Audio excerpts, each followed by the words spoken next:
ये बता दीजिएगा कि आपने 2025 नवंबर में 24 तारीख थी और 25 करोड़ रुपये कराची सड़कों के लिए जारी किए, 68 सड़कें थी। आज फिर काबीना में 6.5 करोड़ रुपये जारी किए हैं। तो ये कौन सी सड़कें, थोड़ा सा ये बताइएगा। और दूसरा ये कि कराची की कोई एक सड़क ऐसी थी जिस पर खड्डा ना हो, जंप ना हो, या वो बनते ही टूट का शिकार ना हो। ये कराची की ज़मीन ख़राब है या कोई बदुआ है, क्या वजह। और दूसरा अभी रिसेंटली कोई क्रॉसिंग पे जो फ्लाईओवर बना है उसका जो रैंप है एक तो से टूटा ठीक हो गया, अब दूसरा से टूट रहा है, ख़राब हो गया है। ज़मीन ख़राब है, ठेकेदार ख़राब है, कौन है, किसी को जिम्मेदारी तो दें। ब्रिज को गिरवा देते हैं आपके लिए।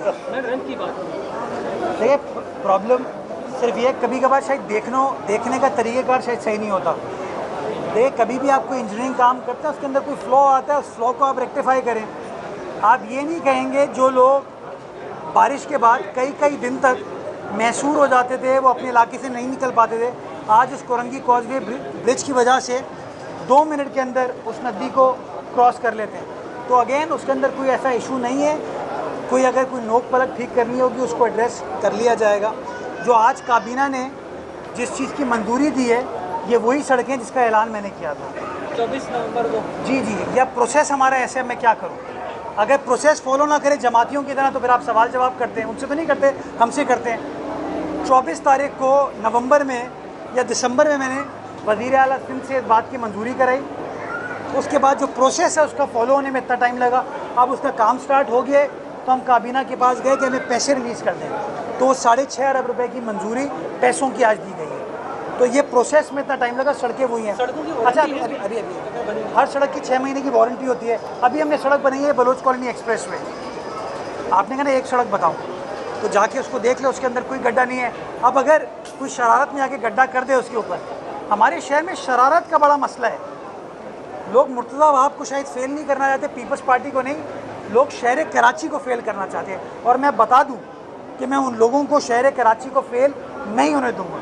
ये पीपल्स पार्टी की क़यादत जो है ना, शहर कराची को इंशाल्लाह फेल नहीं होने देगी और काम का सिलसिला इसी तरीके से जारी और सारी रहेगा। अच्छा, मेरे अस्पताल के ऊपर एक सवाल ले आपने जहाँ सड़कों की बात करी तो सड़कों की बेहतरी के बाद अस्पतालों की भी बेहतरी आ रही है, नज़र भी आ रही है। आप आज यहाँ पहुँचे, 140 बेड्स का आपने सदर किया, लेकिन इंतजामिया के मुताबिक जो हमने पुलिस से बात की उनका ये कहना है कि हमें अचानक बताया गया और हमारे पास यहाँ पर कोई सहूलत मौजूद नहीं है सिवाय बेड के। वहाँ पर ड्रिप स्टैंड भी नहीं है, कोई मरीज आता है हम उसको सिर्फ निकाल सकते हैं और कोई सहूलत नहीं दे सकते। हमारे पास भी सहूलत यहाँ मौजूद नहीं है। उनके मुताबिक इब्तिदा थोड़ा सा जल्दी किया गया। दूसरी चीज़ ये, आप अब यहाँ मिले, वालिदैन से मिले, बच्चों से मिले, अगर आप बाहर निकले अस्पताल के बाहर ही 2 मेन रोड खुले में, दोनों में गटर का पानी जब तेज़ बह रहा है, आप देखें तो आप बच्चों से ही मिला गया, खुदा न खास्ता कोई आपको दवा वाक़या हो जाता है, क्या कहेंगे। सेवरेज का काम चल रहा है इस वक्त और मैंने अपनी प्रेस कॉन्फ्रेंस के इब्तिदा में कह दिया था कि सेवरेज के काम के फ़ौरन बाद ये सारे काम को मुकम्मल कर लिया जाएगा। अगर कोई मैनहोल खुला हुआ है उसकी अगेन टीम को भेज के उसको लगवा दिया जाएगा। बाकी गलती हो गई यार, मैं अस्पताल आया और गलती हो गई कि मैंने ये बेड यहाँ पे कर दिया, इम्प्रूवमेंट वाला काम कर दिया। देखिए इंसान के ऊपर है कि वो कैसे चीज़ों को देखना चाहता है। शायद आप वही चीज़ सुनना चाहते हैं कि वो कहें ये चीज़ नहीं हुई। थोड़ा सा जहनों को हमें ये करने की ज़रूरत है कि काम जो है हो रहा है। और आपके साथ में ऊपर गया था, कैमरा आपके साथ था, जो लोग पुराने रिपोर्टर थे वो आपको बताएंगे। बल्कि एक साहब बैठे हैं जो यहाँ पे उनके बच्चे की पैदाइश हुई है, मेरे ख्याल में अस्पताल की इस तरह की हालत मादी में नहीं थी। तो ये जो बेहतरी का प्रोसेस स्टार्ट किया है ये इसी तरीके से जारी और सारी रहेगा। जो कमी पेशी होगी मैं आपको यकीन दहानी कराता हूँ उसको भी एड्रेस करेंगे। ठीक है, थैंक यू। लास्ट आ रहा हूँ बहन, आ रहा हूँ। अस्पतालों की तामीर और तरक्की के लिए करोड़ों रुपए खर्च किए जा रहे हैं। आपकी जानिब से, बल्दिया की जानिब से, सिंध गवर्नमेंट की जानिब से फंड तो दिए जा रहे हैं, लेकिन अस्पतालों में उन फंड का जो इस्तेमाल है इंतहाई बेजा किया जा रहा है। इसकी मिसाल ये कि बायोसेफ की एक जो बायोसेफ कंपनी एक सीरीज बनाती है वो पूरी मार्केट में 6.5 रुपये की मिलती है। बल्दिया उतना कराची के अस्पताल वही सीरीज 65 रुपये में खरीदते हैं। आपकी जानिब से 1 करोड़ 40 लाख रुपए MRI मशीन बनाने के लिए दिए जाते हैं। वो एक ऐसी MRI मशीन है जो पूरे पाकिस्तान के पूरी दुनिया में भी नहीं बने। उस 1 करोड़ 40 लाख में भी जो पैसे खर्च नहीं किए गए, 10 लाख रुपए देके एक लोकल मैकेनिक से वो मशीन बनवा ली गई, उसकी UPS का कार्ड। तो आप नहीं समझते कि जितने पैसे आपने दिए उसका एक आज़ादाना ऑडिट हो और जो अफसरान मैनेजमेंट कर रही है फंड का गैर जरूरी इस्तेमाल कर रहे हैं, अपनी जेबें भर रहे हैं, उनके खिलाफ कार्रवाई हो सकती है। ये एमसी साहब इसको इन्वेस्टिगेट करें, इंक्वायरी करने, कोई इशू नहीं। ठीक है, बिल्कुल। Thank you thank you thank you.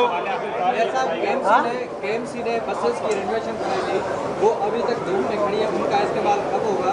और दूसरा ये है कि शहर भर में एक बार फिर गटर के ढक्कन गायब होना शुरू हुए, तो आप इसकी भी ज़रा तरक्की कर सकते हैं। जैसा ये भी ऐड कर लें कि सोशल मीडिया पे खबरें चल रही है कि हीट स्ट्रोक से 10 से ज़्यादा मौत हो चुकी है।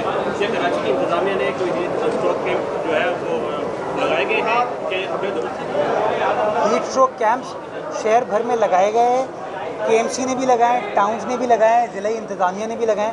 इस अस्पताल के अंदर आप अगर जाएंगे आगे राइट साइड पे, तो हमने यहाँ पे एक वार्ड बनाया है कि जो पेशेंट्स आते हैं या गर्मी से आ रहे हैं, फौरी तौर पर उनको पहले लुक आफ्टर किया जाए। तो इन तमाम चीज़ों को हम कर रहे हैं। ऑपोजिशन गर्मी की जिम्मेदारी भी मेरे ऊपर डाल सकती है, क्योंकि